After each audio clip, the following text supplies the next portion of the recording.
Hi friends, myself Dr. T. Sunil Reddy, an interventional cardiologist by profession.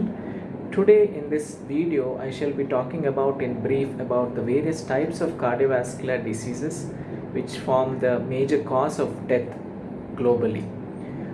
Now these cardiovascular diseases in majority of the cases can be prevented by changing parts of our components of our lifestyle like physical inactivity, cessation of smoking, and avoiding unhealthy diet, etc.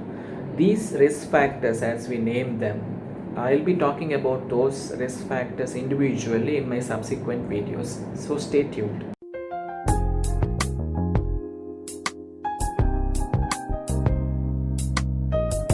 Cardiovascular diseases are a group of disorders of the heart and the blood vessels of our body.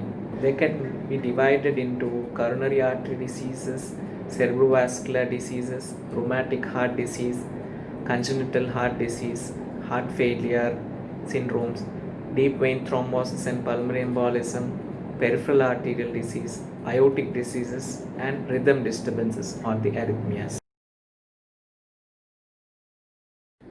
Coronary artery disease is the disease of the blood vessels supplying the heart muscle. When there is blockage in any one of these blood vessels, it leads to heart attack.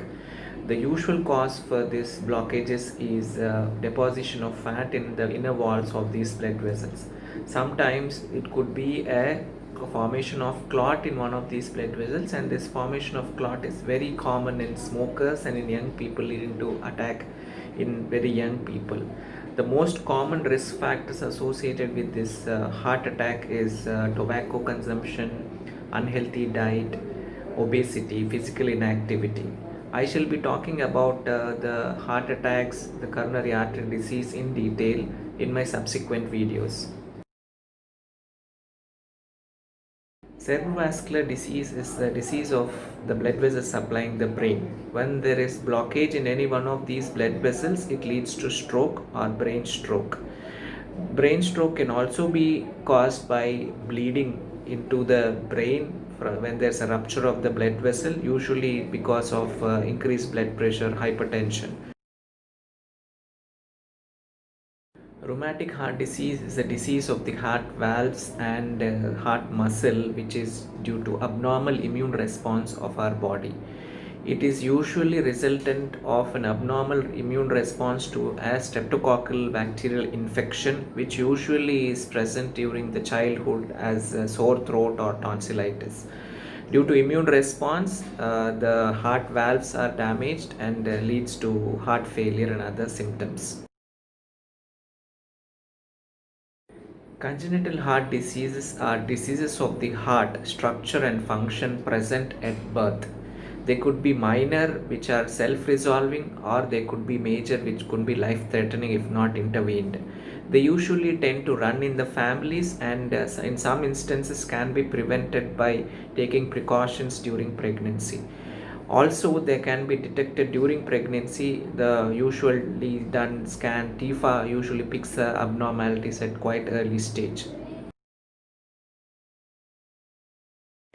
Heart failure is a clinical condition where the pumping power of the heart becomes weaker than normal, resulting in decreased supply of blood and oxygen and nutrients to the various parts of the body. Because of decreased forward flow of blood, there will be increased pressures in the heart, resulting in breathlessness and easy fatigability. Deep vein thrombosis and pulmonary thromboembolism are two interrelated conditions where there is a formation of clot in the vessels. Deep vein thrombosis occurs when there is formation of clot in the veins of the legs, the blood vessels of the legs. It will result in symptoms like swelling and pain in the legs. The common risk factors for deep vein thrombosis are prolonged immobilization, like post injury to the leg, or if you have taken up a long journeys, especially in the flight, or in case of people who are taking hormone therapy, or during pregnancy also it is very common. Now if this deep vein thrombosis is neglected, the blood clot in the veins gets displaced into the circulation and ends up in circulation of the lung, resulting in pulmonary embolism. Pulmonary embolism can be fatal if the displaced clot gets lodged into a major artery of the lung, the pulmonary artery, resulting in no flow into the lungs, and then there will be no oxygenation, and this will result in low blood pressure and the patient may die. Peripheral artery disease is a condition where the arteries supplying the distal parts of the body, like the arms and the legs, are narrow and can't carry adequate blood to the legs and arms. The usual symptoms is muscle pains and crampings, especially when the patient is walking or climbing stairs, and it resolves when the patient stops. Most of the times it is associated with blockages in the brain vessels and in the vessels of the heart. Aorta is the main blood vessel of our body which carries blood from the heart to the various organs of our body. As with any other organ, there are diseases which exclusively affect the aorta, and there are two main diseases which are interrelated. The two main types of diseases of the aorta are the aortic aneurysm, where there is a bulge in the aortic wall, and the second one is the aortic dissection, where there is a tear in the aortic wall, which could be fatal in most of the cases.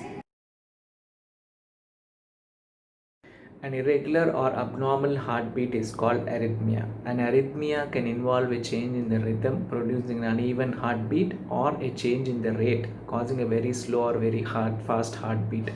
It needs to be taken into consideration, that is, warranting treatment or further diagnosis, only if it is present most of the time during the day, or consistently brought on by exertion, or if there is a history of heart disease in the past.